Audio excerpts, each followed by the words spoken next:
বিসমিল্লাহির রহমানির রহিম। আসসালামু আলাইকুম। আমার সোনার বাংলা, আমি তোমায় ভালোবাসি।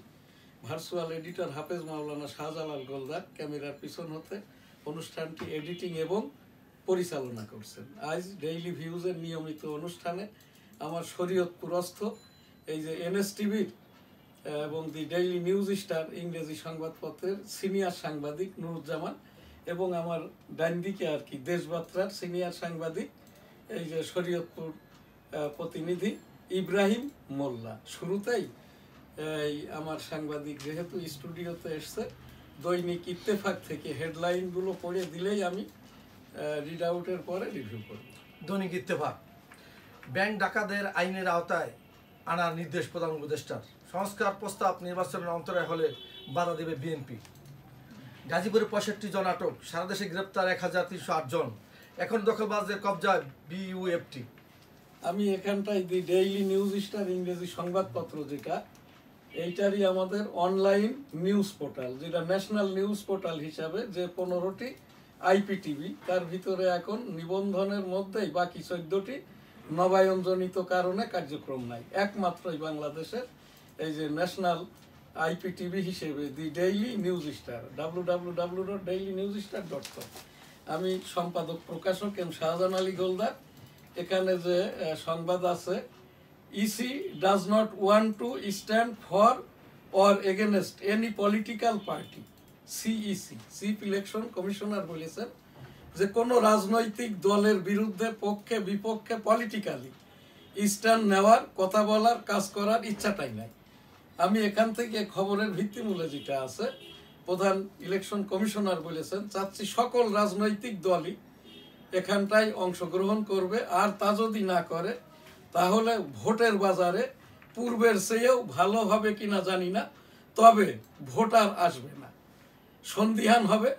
রাজনৈতিক দলগুলো যখন এক দল আরেক দলকে দোষারোপ করবে, ওই জায়গাটাই আমি প্রধান নির্বাচন কমিশনার হিসাবে আমার গাটা ভাসাইব না। Israel PM Sage we will do the job of executing Trump Gaza plan. এই যে ইসরায়েলের যে এখন প্রধানমন্ত্রী বেঞ্জামিন নেতানিয়াহু, এ হচ্ছে জন্মগতভাবে ইহুদি নয়, সম্পদ দখলকারী, লুটপাটকারী, মুসলমান নিধন করা ইহুদি বেঞ্জামিন নেতানিয়াহু। আমাদের দেশের সাংবাদিকদের দুর্ভাগ্য, এর নামটাও যখন কারেকশন করেছে বেন আমিন নেতানিয়াহু। বেঞ্জামিন নেতানিয়াহুর অর্থ হচ্ছে, এটা হিব্রু ভাষায় সকল মানুষের কল্যাণ যে করে সেই বেঞ্জামিন, আর বেন আমিন হচ্ছে এটা হিব্রু ভাষায় যখন সকল মুসলমানদের যে মানে নিধন করায় পরিপক্ক, এরিয়াল শেরনের থেকেও পরিপক্ক, তখনই সে হয় বেনামিন নেতানিয়াহু। আমি এখান থেকে বহুবার উপস্থাপনা করে চলেছি। 1987 সাল থেকেই কিন্তু আমি ইহুদিদের ওপরে এই দুয়ার অনুষ্ঠানটাও করে থাকি। এই সেই ইহুদিদের তো ইহুদিরা 62,000 ফিলিস্তিনিকে, যার ভিতরে 4,000 লেবানন এবং ওই যে একেবারে সিরিয়া পর্যন্ত আর কি, তো ইয়ামেন, লেবানন, সিরিয়া এর 4,000 আছে, আহত প্রায় 1.5 লক্ষ।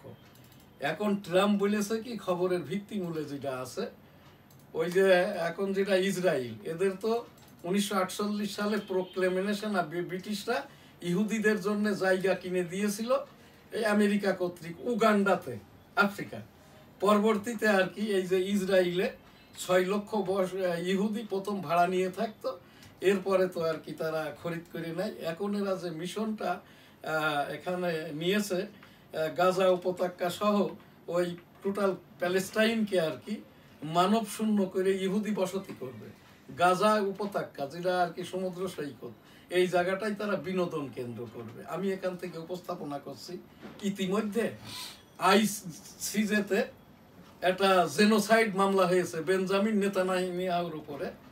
এখান থেকে আমেরিকা আবার ট্রাম্প সরকার ওই যেটা এই আমাদের তো স্যাংশন দিয়েছে ভিসার উপরে, আর এখানে আইসিজেকে ইন্টারন্যাশনাল আইসিসি ইন্টারন্যাশনাল ক্রিমিনাল কোর্টের উপরে আর কি স্যাংশনটা দিয়েছে আমেরিকা, ওই যে আইসিসির যারা বিচারক প্যানেলের উপরে।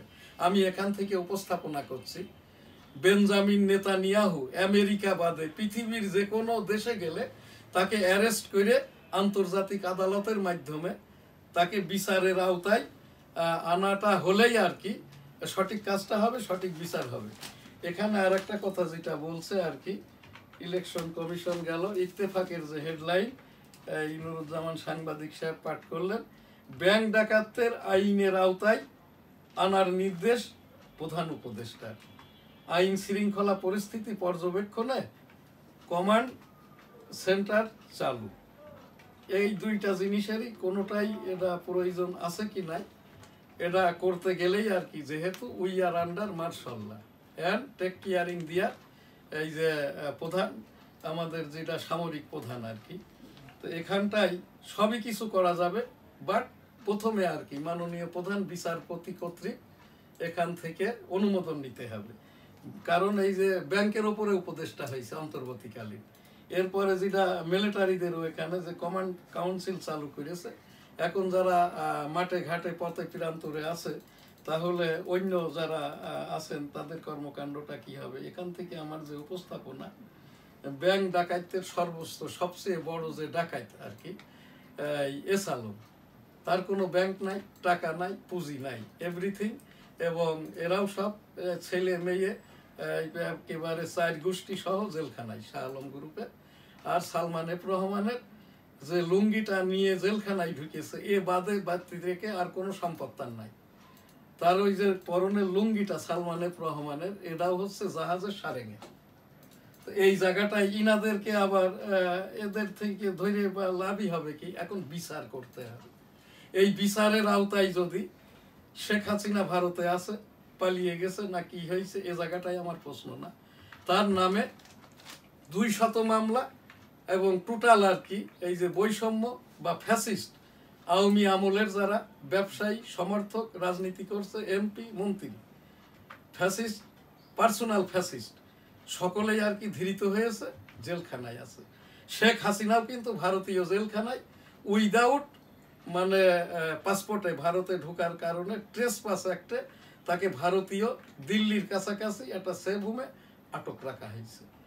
এখন এই যে ভিডিও ফুটেজ টুটেজ ইত্যাদি যেগুলো প্রকাশ হচ্ছে, আমি জানি না, আমি 2001 সালে আইটি ভিসাতে আমেরিকাতে গিয়েছি, আমি যতটুকু জানি জেলখানায় থেকে বিশেষ করে যারা বিশেষায়িত ছেলে থাকে তাদের আর কি মোবাইল তো দূরের কথা, তারা ওই জেলা সাহেবের ফোনেও কথাটা বলতে পারেন না, যারা বিশেষায়িত মামলায় আটক হয়।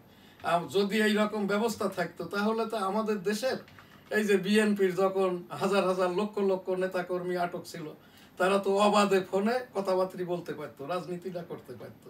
আমি এখান থেকে একটা উপস্থাপনা করেছি, শেখ হাসিনার নামে 200 মামলা হয়েছে, ওয়ারেন্টও হয়েছে, কিন্তু তাকে এই দেশে আনতে গেলে একজন জিম্মাদার লাগবে, এবং সেই জিম্মাদার নির্ধারণ করবেন, যেহেতু we are under martial law, জিম্মাদার নির্ধারণ করবেন মাননীয় প্রধান বিচারপতি। এখন আরো সহজ হয়েছে, মাননীয় প্রধান বিচারপতির নেতৃত্বে 7 সদস্যের একটি জুডিশিয়াল কমিশন করা হয়েছে। কমিশনের চেয়ারম্যানও প্রধান বিচারপতি। আমি এনএসটিভির টেবিল থেকে আমি একজন এই যে উচ্চতর আদালতের রেভিনিউ লয়ার হিসাবে উপস্থাপনা করছি, দায়িত্বটা আমাকে দেওয়া হোক। সেই জিম্মাদার বা রেসপন্সিবল ব্যক্তি আমি হতে চাই। আমি যেহেতু 1971 সালে রণাঙ্গনের 265 দিনের মুক্তিযোদ্ধা, এবং সেই মুক্তিযোদ্ধা কোটার 1 দফার দাবিতেই আর কি এই যে পূর্বেকার সরকারের পতন, এবং এখানে সাংবাদিকরা অন্য সকলেই বলছেন পূর্বের সরকার পালিয়ে গেছে, আমি এখানটা ওই দলটা ওই সরকার প্রধানের নামটাই বলতে চাই না। কারণ এখানকার আমার কাছে যে ডাটা, আমার এই 64 জেলার সাংবাদিকদের যে ডাটা, প্রকাশ্যে এই দেশে এখন আর কোনো আওয়ামী লীগ নাই, সেই সাথে হিন্দুরাও নাই। কোন হিন্দু? যারা বৈষম্য করত, যারা সুব্রত বাইনের মতো হিন্দু, এদের কেউই কিন্তু যখন জেলখানায় যারা ছিল ওই 900 জনের ভিতর থেকে এর ভিতরে এই হিন্দুদের ভিতরে সন্ত্রাসী এখানে ছিল 30-40 জন, এরাও সব ওই স্থানীয় বর্ডার দিয়ে পালিয়ে গেছে। তো এই জায়গাটায় আমি রেসপন্সিবল হতে যাই তখনই যখন মাননীয় প্রধান বিচারপতি আমাকে রেসপন্সিবল করবেন এবং স্বরাষ্ট্র মন্ত্রণালয়ের মাধ্যম দিয়ে ওই নোট অফ ডিসেন্ট দিয়ে সমন পাঠিয়ে শেখ হাসিনাকে আনা যাবে না। প্রথম তো ভারত থেকে, ভারতীয় জেলখানা থেকে শেখ হাসিনাকে জামিনে মুক্ত করতে হবে। শেখ হাসিনার 2 জায়গার থেকে জামিনে মুক্ত করতে হবে। আটক করেছে বিএসএফ, আর এখন সে আছে উত্তরপ্রদেশ, যেটা আর কি মেরঠ শহর, ওখানে এয়ারফোর্সের যে সেভ হোম, এখানে প্রথম ওই প্রাদেশিক সরকারের থেকে জামিন নিতে হবে, তারপরে সেন্ট্রাল সরকারের থেকে জামিন নিয়ে আন্তর্জাতিকভাবে আর কি এই সাবেক এই যে ফ্যাসিস্ট সরকার প্রধানকে এই দেশে ফিরিয়ে আনা সম্ভব। এখান থেকে আজ আমাদের আর বেশি প্রোগ্রাম ডেইলি ভিউজের নাই। হজুমরা লাব্বাইক আল্লাহুম্মা লাব্বাইক, লাব্বাইক লা শারীকা লাকা লাব্বাইক, ইন্নাল হামদা ওয়ান নিয়ামাতা লাকা আল মুলক লা শারীকা লাক। রব্বুল আলামিন পাক পরওয়ারদিগার বিশ্বের সকল মানুষকে একবার করে হজ উমরা করার তৌফিক দান করুন, আমিন। ফিলিস্তিনিদের প্রতি আইসিসি বরাবর আমার উপস্থাপনা, আমেরিকা ডোনাল্ড ট্রাম্প কি আইসিসির উপরে? উনি এই যে ফিলিস্তিনি যে জেনোসাইড হয়েছে এখানটা থেকেই আর কি এই যে ডোনাল্ড ট্রাম্প স্যাংশন দেওয়ার কে? মুসলিম বিশ্বকে আমি বলছি, আল্লাহর ঘর যেটা প্রথম কেবলা বাইতুল মুকাদ্দাস, যেখান থেকে মহানবী রাসূলুল্লাহ সাল্লাল্লাহু আলাইহি ওয়াসাল্লাম মেরাজে গিয়েছিলেন, ওইটা কিন্তু এই বিশ্বের 450 কোটি মুসলমানের আর কি। এখান থেকে আমি উপস্থাপনা করছি। এই জায়গাটাই যদি আর কি বিশ্বের সকল দেশ থেকে আর কি যেরকমটা ভাবে এই তাবলিকের সময় জমায়েত হয়, হজের সময় জমায়েত হয়, ইরানিরা, সৌদি আরব, ওই সিরিয়া যদি সকল দেশের নাগরিককে এই যে ভিসাটা দেয়, তাহলে তো কামানের গুলা ফেলতে গেলেও কমপক্ষে আর কি 3 কিলোমিটারের রেঞ্জ লাগে। তো এই জায়গাটাই যদি সব মানুষ ভরে যায়, এটা তো আধা ঘন্টাও লাগবে না। হামাসটা যেরকম 15 মিনিটের ভিতরে ঢুকে গেছিল। এই জায়গা থেকে আমি উপস্থাপনা করছি এবং দোয়া করছি। আস্তাগফিরুল্লাহ রাব্বিহিম মিন কুল্লি যামবি ওয়া আতুবু ইলাইহি ওয়া লা হাওলা ওয়া লা কুওয়াতা ইল্লা বিল্লাহিল আলিয়্যিল আযীম। রব্বুল আলামিন পাক পরওয়ারদিগার এই যে ফিলিস্তিনের যারা শহীদ হয়েছে জান্নাত দান করুন, যারা অসুস্থ অবস্থায় কাতরাচ্ছে তাদেরকেও দূরতলায় সুস্থ করে দিন। সেই সাথে আমাদের এই দেশের বৈষম্য বিরোধী ছাত্র আন্দোলনে যারা শহীদ হয়েছে, এখনো হাসপাতালের বেডে কাতরাচ্ছে, রোবোটিক থেরাপি না দিয়ে সকল রকমের আর কি এখানে এই যে কি একটা শয়তান পরিষ্কারের একটা সংগঠন করছে, যারা চিকিৎসা পাচ্ছে না, প্রায় 700-800 ছেলে পিলে, এদের জন্য কি স্বাস্থ্য অধিদপ্তর কর্তৃক এই রকমটা একটা মনিটরিং সেল গঠন করা যাইতো না? রোবোটিক থেরাপির অভাবে আমার বেনাপোলের এই যে সন্তান আব্দুল্লাহ মারা গেছে। আমি উপস্থাপনা করছি, এখানে যারা উপদেষ্টা হয়েছে আপনাদের কাজটাই আপনারা করুন। আপনি উপদেষ্টাগিরি করুন, এনজিওর কাজটা ছেড়ে দেন। আপনি প্রধান উপদেষ্টা মাননীয় ডক্টর মোহাম্মদ ইউনূস মহোদয়, আপনি আপাতত গ্রামীণ ব্যাংকের পদ থেকে রিটায়ার্ড করুন, শুধু আমাদেরকেই সেবা দেন। 18 কোটি জনগণ, দেশ, ধর্মীয় মূল্যবোধ, আমরা যারা মুক্তিযুদ্ধ করেছি আপনার কাছে উপস্থাপন করেছি 29 আগস্ট লিখিতভাবে। মুক্তিযোদ্ধাদের মুক্তিযুদ্ধ মর্যাদা সেটেলমেন্ট প্রত্যাশা করছি। সেই আব্দুল্লাহ সহ যারা মহাশহীদ তাদেরকে 5 কোটি টাকা, শহীদদেরকে 1 কোটি টাকা, 2024-এর গণ আন্দোলনের শহীদদের যারা হাসপাতালে কাতরাচ্ছে এদের পরিবারকে 1/2 কোটি টাকা করে দিন। যদি সরকারি খাতে টাকা না থাকে, আপনারা যারা উপদেষ্টা হয়েছেন এটা তো আমাদের সহযোগিতা করতে এসছেন, হেল্প করতে এসছেন, তো এই জায়গাটায় আপনাদের খাত থেকে শহীদদেরকে দেন।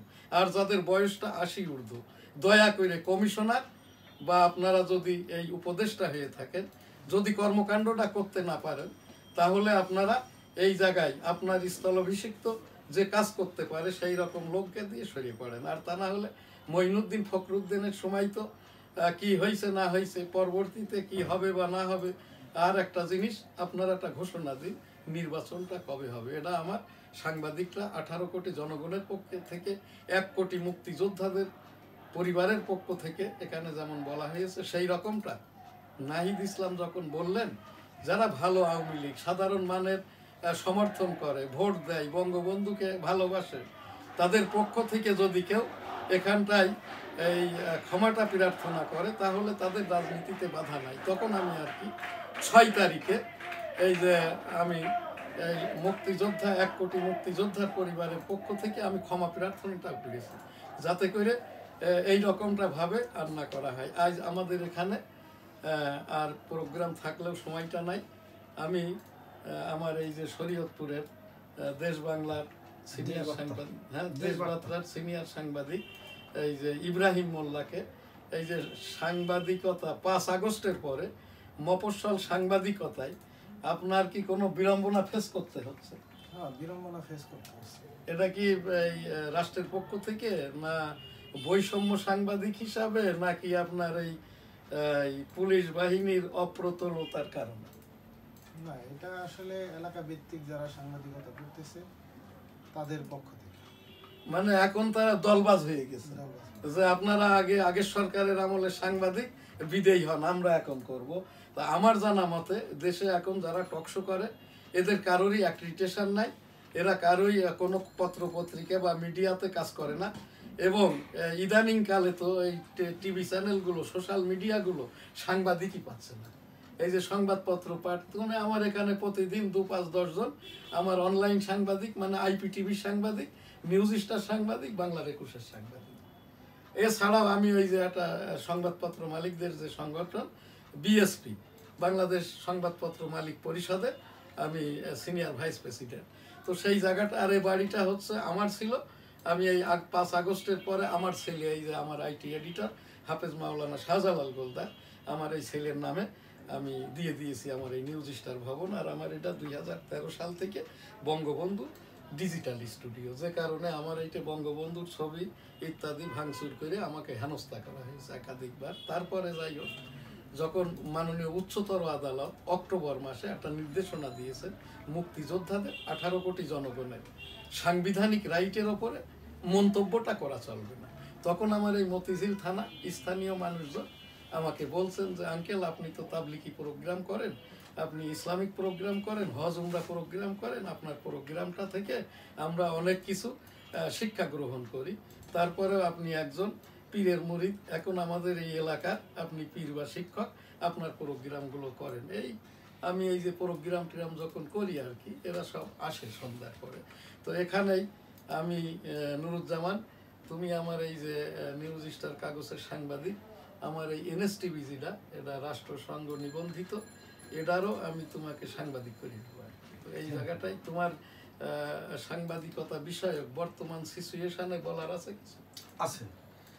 আসলে কি, আমাদের বর্তমান অন্তর্বর্তী সরকার আসার পর থেকে বিগত দিনে এটা আমাদের সাংবাদিকদের, যারা গুণী সাংবাদিক, যারা এডুকেটেড পার্সন সাংবাদিক, সমাজের যারা দর্পণ আমরা বলি, আয়না বলি, বিগত দিনের পত্রিকার সম্পাদক, পত্রিকার মালিক, প্লাস সিনিয়র সাংবাদিক, রিপোর্টার যারা আছে, তাদের প্রতি আমার একটা আকুল আবেদন থাকবে।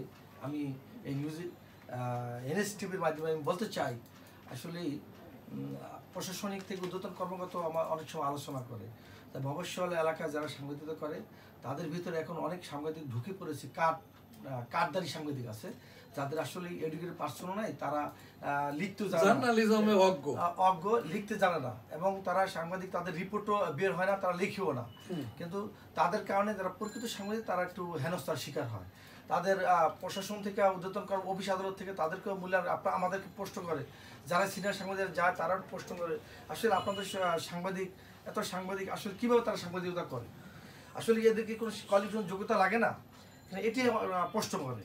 এখন আমি চাই, আমি NSTV-র মাধ্যমে বলতে চাই, আসলে এই সাংবাদিকতার যারা পেশাগত সাংবাদিকতা কাজ করে, মাঠে পরিশ্রম করে রিপোর্ট তৈরি করে, এদেরকে মূল্যায়ন করা উচিত। আর পাশাপাশি এই একটা শিক্ষতা, এডুকেশন কোয়ালিফিকেশনের ভিতর নিয়ে আসা উচিত আমি মনে করি। আসলে কতটুকু শিক্ষতা অর্জন করলে তারা সাংবাদিকতা করতে পারবে, এটা এই মফস্বল সাংবাদিকতার জন্য একটা মিনিমাম স্ট্যান্ডার্ড, অর্থাৎ SSC ইকুইভ্যালেন্ট, ইংরেজি কাগজে করতে গেলে ইন্টার ইকুইভ্যালেন্ট, ইন্টারমিডিয়েট বা আলিম, আর হচ্ছে যখন কেউ বিশেষ লেখালেখি করবে, সম্পাদকীয়, উপসম্পাদকীয়, তারপরে গ্রুপ এডিটোরিয়াল, অ্যাসিস্ট্যান্ট এডিটর, এদেরকে অবশ্যই আর কি 10 বছরের অভিজ্ঞতা, সেই সাথে ব্যাকগ্রাউন্ডের লেখাপড়াটা ওই রকম ম্যাটার করে না, তবে ইংরেজি বাংলায় ভাষাগত লেখায় বুঝাতে এটা অভিজ্ঞ হতে হবে। আর তা সেক্ষেত্রে আমরা মফস্বলের ক্ষেত্রে ধরে নিতে পারি এই level of standard education SSC equivalent একটু দরকার, এটা দরকার। তাহলে কি আর এছাড়াও আমার লেখা সাংবাদিকতার যেমন বই আছে, এরপরে আইসিটি অ্যাক্টের সহ আর কি এই আমার আইটির ওপরেও বই আছে। এর বই তোমরা নিয়ে নিবা, এটা সৌজন্য হোক বা কিনে হোক। মফস্বল এলাকা একটু তো বলতে চাই যে মফস্বল এলাকা প্লাস যারা গ্রাম ভিত্তিক সাংবাদিকতা করে, এর ভিতরে কিছু অপর সাংবাদিকতা, এই সাংবাদিকের পাশাপাশি কিছু অপর সাংবাদিক ঢুকে গেছে, হলুদ সাংবাদিকতা করে, তাদের কারণে আসলে পরিচিত সাংবাদিকদের একটু বদনাম হচ্ছে, এদিকে একটু দেখতে হবে। ঠিক আছে, এইটা আমি এখান থেকে উপস্থাপন করছি। এই যে আমাদের বৈষম্য বিরোধী ছাত্র আন্দোলনের নেতাই, এখন ছাত্র নেতাই আমাদের তথ্য মন্ত্রণালয়ের অধীন। এখানে একটু সুষ্ঠু সুন্দরভাবে দেখভাল করে যাদের অ্যাক্রিডিটেশন কার্ড আছে তাদেরকে বাতিল না করে প্রকৃত অর্থে যারা এখনো আরো রিয়েল সাংবাদিকতা করে তাদেরকে কার্ড দেওয়া উচিত।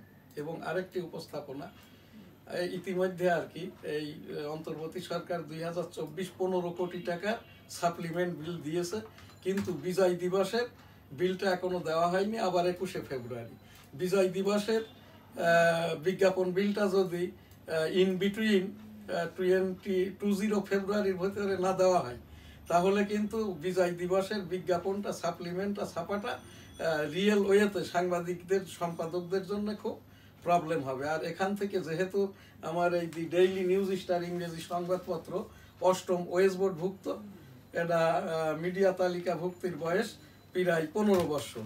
এখান থেকে আমি উপস্থাপনা করছি আমাদেরকে এই যে বৈষম্যের ভিতরে আর কি বিগত সময়গুলোতে সাপ্লিমেন্ট পাওয়ার জন্য, সে 15 ফেব্রুয়ারি কি বলে 21শে ফেব্রুয়ারি হোক, 26শে মার্চ হোক, 16ই ডিসেম্বর হোক, নতুন করে আবেদন করে এনআইডি দিয়ে সম্পাদকের পত্রিকা কত ছাপা হয়, তাহলে আমাদের এই যে মিডিয়া বোর্ড ওয়েস বোর্ডের প্রয়োজনটা কি আমি উপস্থাপনা করছি। এখন তো আর ওই মিডিয়া বোর্ড ওয়েস বোর্ড ভুক্ত কাগজ আছে সব মিলে 109টি। তো এখান থেকে সকলকেই আর কি এর ভিতরে যদি সাপ্লিমেন্ট না দিয়ে আবেদনের প্রেক্ষিতে দেওয়া হয়, যাতে করে আবার দ্বিতীয় সেশন না করা হয়। এইটা একটা দিয়ে দিল 30টা, আবার রাত্রের পরে ওই যে সচিবের যে সহকারী থাকে অর্থাৎ প্রশাসনিক কর্মকর্তা একটা সাপ্লিমেন্টে, বিজয় দিবসের সাপ্লিমেন্টে আমার এই পত্রিকাটার বিল হবে 1,56,000 টাকা, তারা দাবি করছে 80,000 টাকা, যে কারণে আমি এই টাকাটা দিতেও পারি নাই। আমাকে সাপ্লিমেন্টটা আমি আমার দায়িত্বে আর কি আমার সৌজন্যে আমি ছেপে দিয়েছি, এটার আমি বিল পাবো না। কিন্তু এই যে বিজয় দিবস, আমি একটা মুক্তিযোদ্ধা পত্রিকা সম্পাদক, আমার কাগজটাই আমি সৌজন্যে ছাপতে পারি, কিন্তু অন্য সকল সম্পাদকরা তো আর ছাপতে পারবে না।